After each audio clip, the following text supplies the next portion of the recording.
Okay. Okay. So the relative happiness is a relative happiness. But when you know yourself, and that happiness, you can have it without making any journeys, just going within. So that is the whole idea of going to yourself and to the meditation. So the three sutras that we talked about, that life is energy, energy can be manifest or unmanifest. And the third sutra we talked about is the manifest and unmanifest are also connected continuously by the play of energy. So there are no watertight compartments and there are no fixed geometric pattern, but there is nothing but a dance of energy, which is a continuous flow. The flow of energy is what's creating everything around us. So there is no point in getting hooked on one particular manifestation, because energy is going to have a billions and trillions of manifestations, and it is continuous changing cycle. That cycle is what we need to focus on rather. So that's the energy. So now we come to the fourth sutra. The fourth sutra says that out of the manifest things, there are two kinds of manifest things. Now we're dropping the unmanifest thing now, because there's nothing much to talk about it. Only you go within and experience, you can experience the unmanifest portion of the energy. But for discussion purpose, we will stick to the manifest now. So far we said life is energy, and then it's manifest or unmanifest, and there is a connection, continuous connection, a continuous flow, making manifest and unmanifest as a cycle. But now let's stick to only the manifest portion of the energy. So there are two things, conscious and unconscious. We are conscious. Animals are aware of themselves. We are more aware than the animals about ourselves. But at least we are all conscious, sentient beings that we call living organisms, versus stones or pebbles or sand. All these things we consider non-living. So the manifest exists in two different manifestations, as conscious and unconscious. So you may be standing right next to a stone, but the stone is unconscious and you are conscious. And you think that you have an edge over the unconscious things. But think again, conscious also exists because of unconscious. The soil which used to house the iron ore produces the fruits and vegetables. That iron ore is continuously being infused into the spinach that you eat, the beets that you eat, the fruits that you eat. Ultimately, you consume that, it becomes part of you. Now, you call yourself conscious, but not too long ago, that hemoglobin that you have, that's carrying the oxygen for your brain and your feet and the lungs and all that, was a part of unconscious. So the conscious and unconscious depend on each other. Every time we breathe out, a lot of molecules leave our body and become part of the unconscious world, and again becomes part of conscious. So there is a continuous cycle between conscious and unconsciousness. The conscious and unconscious has something in common, the existence. At the existence level, and existence is God, He does not differentiate between conscious and unconscious. We need to respect the conscious and unconsciousness exactly the same. If we start perceiving and going into the level of existence, where we go within at the spiritual level, at the consciousness level, the consciousness is present, whether it is manifesting as conscious or unconscious. It's dormant, but it is there all the time. At existence level, we are all the same. There is no difference between you and a grain of sand. Even though how much we would want to call it ourselves superior and smart and all these things, we will not exist if we did not have existence. So existence is a gift given to us. So we have to realize our dependence on unconscious objects, just the same as we would like to hang out with our friends who are conscious. the relation between the conscious and unconscious, again, is a continuous phenomenon. So we have to start realizing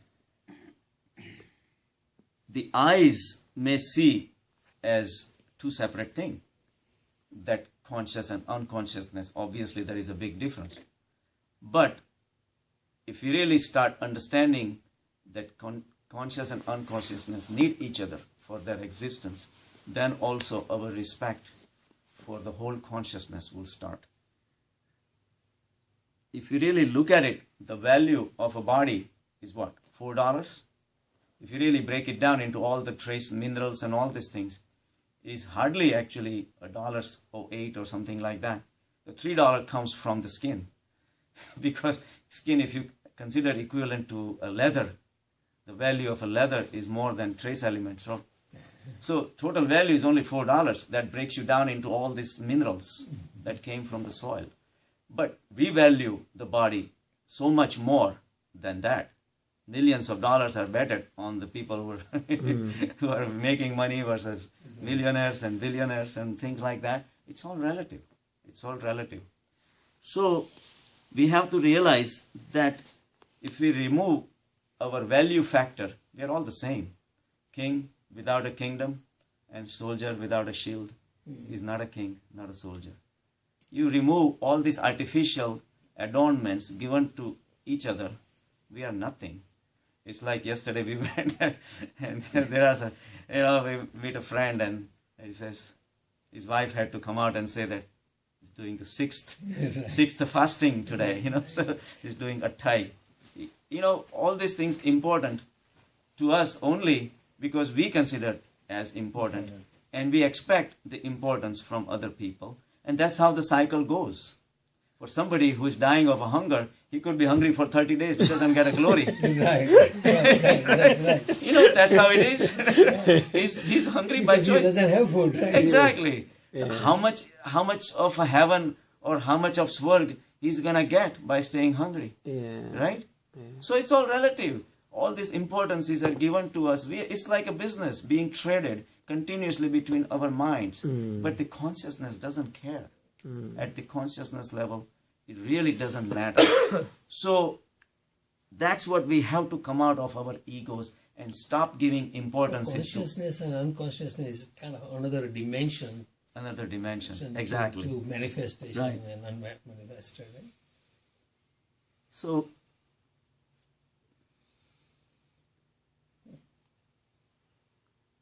So what we call conscious and unconscious, Yogi does not differentiate between the two. For him, it is just one beautiful manifestation. It's just in a different form of the Advait consciousness that we all can live in if we choose to. If we go within and realize our own existence is at the consciousness level, is omnipotent, omnipresent, formless, nirgun, nirakar, total existence. At that level, we are all connected. So coming back to that lawyer, so he says, what are your plans for the weekends? I said, well, I'm going to see my grandson. He says, see, there you go. You see the brightness in your eye. Aren't you getting excited, when your grandson you meet and all that? I said, yes, I do. But at the same time, and I showed him a picture I had taken. I was jogging yesterday. And then we're passing, there is a stone, the edging was done on the side of the road. The road is all asphalt. The stone is a stone. In the crack, there was some soil connection. And there was a weed had grown. A beautiful yellow flower was shining. I said, to me, my grandson is equally manifestation of a consciousness as this beautiful flower. I said, to me, consciousness is presenting itself in millions of different ways. And at that level, we are all connected. You are a manifestation of that consciousness, and so am I. At the body level, it may be different. At the mind level, we may be different. At intellectual level, may be different. But at consciousness level, we are all the same. And that sameness is what we are here to talk about. At sameness, there is no difference. There is no superiority complex. There is no inferiority complex. At the sameness level, you are entitled to the same bliss that this flower is enjoying, and I want to enjoy, and you want to enjoy.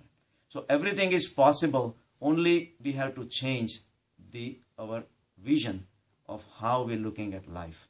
We can easily condemn the world, we can easily hate people, or we can love everybody, love every single thing, and live every single object, bypassing everybody's weaknesses or superiorities, strengths and weaknesses, bypass all these things. Then we are cementing ourselves with every single thing that exists around, and we become the consciousness, the God. So much for today, since we have to stop early.